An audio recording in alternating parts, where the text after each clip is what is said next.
নমস্কার, তোমাদের সবাইকে সানা স্মাইল এডুকেশন সেন্টারে স্বাগত জানিয়ে আজকের ক্লাসটি শুরু করছি। আজকে তোমাদের সঙ্গে আলোচনা করব তোমরা যারা 2026 সালে অষ্টম শ্রেণীর প্রথম পর্যায়ক্রমিক মূল্যায়ন পরীক্ষা দেবে, তোমাদের জন্য রায় ও মার্টিন প্রশ্ন বিচিত্র থেকে আজকে সমাধান করব অষ্টম শ্রেণীর ভূগোল বিষয় মডেল নাম্বার 6 অর্থাৎ 6 নম্বর স্কুলের যে সমস্ত ছোট ও বড় প্রশ্ন আছে সমস্ত প্রশ্নের উত্তরের সমাধান করে দেখাবো। চলো দেরি না করে মূল বিষয়ে যাওয়া যাক। দেখো, প্রথমে আছে কি, একে সঠিক উত্তরটি নির্বাচন করে লেখো। এক দাগে আছে ভূকম্পনের কেন্দ্র থেকে প্রথমে যে তরঙ্গ ভূপৃষ্ঠে পৌঁছায় তা হলো পি তরঙ্গ, অপশান এ। দুয়ে আছে উষ্ণ প্রস্রবণের জল গরম হয়, উত্তরটা লিখবে ভূতাপ শক্তির জন্য, অপশান বি। তিনে আছে মহাদেশের নিচে ভূত্বকের গড় গভীরতা, উত্তরটা লিখবে 30 কিমি, অপশান বি।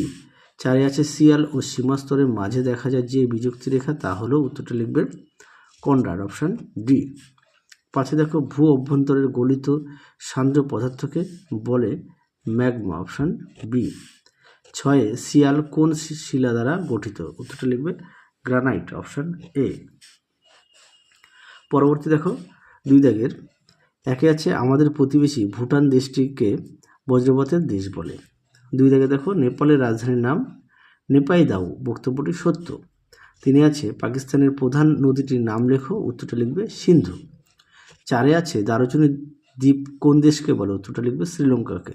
তোমাদের কাছে একটি প্রশ্ন রাখছি, অবশ্যই উত্তরটা কমেন্ট বক্সে জানাবে। প্রশ্নটি হলো পেন্সিলের শীষ কোন শিলা দিয়ে তৈরি হয়? আরও একবার বলছি, পেন্সিলের শীষ কোন শিলা দিয়ে তৈরি হয়? অবশ্যই জানাবে কমেন্ট বক্সে। পরবর্তী দেখো কি আছে, তিন দাগের নিচের প্রশ্নগুলোর উত্তর দাও যার প্রশ্নমান 2। বলেছে একে সেগুন কাঠের দেশ কোন দেশটিকে বলে, উত্তরটা লিখবে মায়ানমার। পরবর্তী এই দেশের সর্বোচ্চ পর্বতশৃঙ্গের নাম, উত্তরটা লিখবে কাকাবোরাজি, যার দৈর্ঘ্য 5581 মিটার। দুয়ে দেখো প্রতিবেশী দেশের সঙ্গে আমাদের দেশ ভারতের সুসম্পর্ক বজায় রাখার দুটি কারণ তোমার মতে কি হওয়া উচিত তা উল্লেখ করো। খুব গুরুত্বপূর্ণ একটা প্রশ্ন। দেখো প্রশ্ন উত্তর, প্রশ্নটি একটু দেখে নাও। তোমরা এখান থেকে যে কোনো দুটি পয়েন্ট তোমাদের কাছে যেটা মনে হবে তোমরা লিখবে।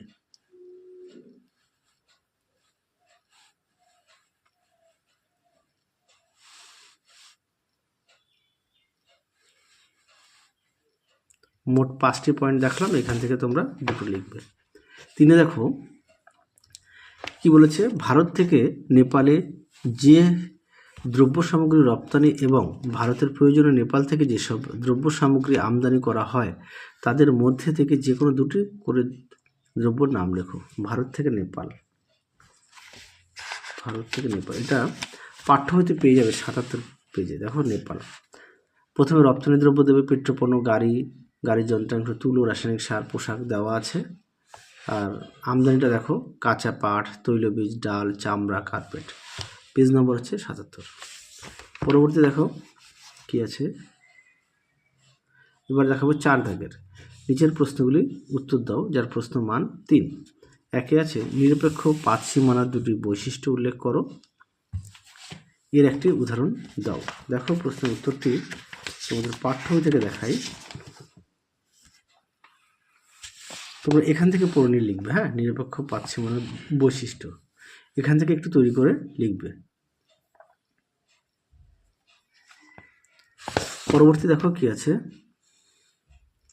ভূমিকম্পের 3টি প্রাকৃতিক কারণ উল্লেখ করো।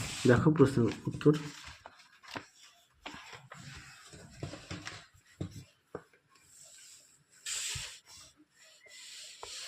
দেখো প্রাকৃতিক কারণ এখানে বেশ কিছু দেওয়া আছে, তোমরা এখান থেকে পড়ে নিয়ে লিখবে। পরবর্তী দেখো 3 দাগের প্রশ্নটা একটু দেখো।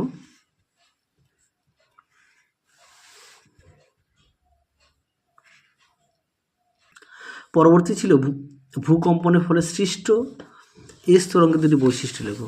দেখো এস তরঙ্গ এর বৈশিষ্ট্য দেখো সুন্দর করে দেওয়া আছে। 1 নম্বর কম্পনের দিক তোমরা একটু লিখবে। তারপরে দেখো শক্তি দেওয়া আছে, তরঙ্গ দৈর্ঘ্য দেওয়া আছে, তোমরা একটু পড়ে নিয়ে লিখবে। পরবর্তী দেওয়া আছে পৃথিবীর 70% ভূমিকম্প, এটা পাঠ্য বইতে দেওয়া আছে, তোমরা এখান থেকে একটু পড়ে নিয়ে লিখবে। দেখো পাঠ্য বইতে 70% এখান থেকে এই পর্যন্ত লিখবে। পেজ নম্বরটা হলো 16। পরবর্তী দেখো 5 দাগের নিচের প্রশ্নগুলি থেকে যে কোনো দুটি প্রশ্নের উত্তর দাও যার প্রশ্ন মান 5। একে আছে চিত্রসহ শিলাচক্রের একটি সংক্ষিপ্ত বিবরণ দাও। দেখো প্রশ্ন উত্তরটি সুন্দর করে দেওয়া আছে, তোমরা অবশ্যই পড়ে নিয়ে লিখবে, ঠিক এই পর্যন্ত লিখবে। পরবর্তী প্রশ্ন দেখো 2 দাগের গ্রানাইট শিলার রূপান্তরিত রূপটির নাম লেখো। উত্তরটা লিখবে নিশ। তোমাদের আগের ভিডিওতে সমস্ত বিষয়ে সাজেশান দেওয়া আছে, তোমরা যারা এখনও দেখোনি আমাদের প্লেলিস্টে গেলে সাজেশান পেয়ে যাবে। পরবর্তী দেখো আগ্নেয় শিলার 3টি বিশেষত্ব লেখো, এটা তোমাদের পাঠ্য বইতে পেয়ে যাবে।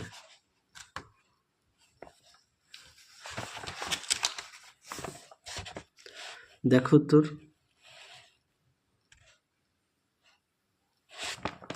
পরবর্তী দেখো জিপসামের একটি ব্যবহার লেখো। দেখো প্রশ্ন উত্তরটি, দেখো জিপসামের ব্যবহার সিমেন্ট শিল্পে, নির্মাণ কাজে, সার তৈরিতে ব্যবহৃত হয়। দেখো জিপসাম। পরবর্তী দেখো 3 দাগের রূপান্তরিত শিলার 3টি ব্যবহার উল্লেখ করো। তোমরা রূপান্তরিত শিলার এগুলো লিখতে পারো, হ্যাঁ, মার্বেল, তারপর হচ্ছে স্লেট, পয়েন্ট দিয়ে লিখবে নিস, এগুলো সবই রূপান্তরিত শিলার। পাঠ্যবইয়ের পেজ নম্বর 24। পরবর্তী দেখো বর্ণ এবং প্রবেশতার নিরিখে গ্রাফাইট ও ব্যাসল্টের পার্থক্য লেখো। দেখো প্রশ্ন উত্তর।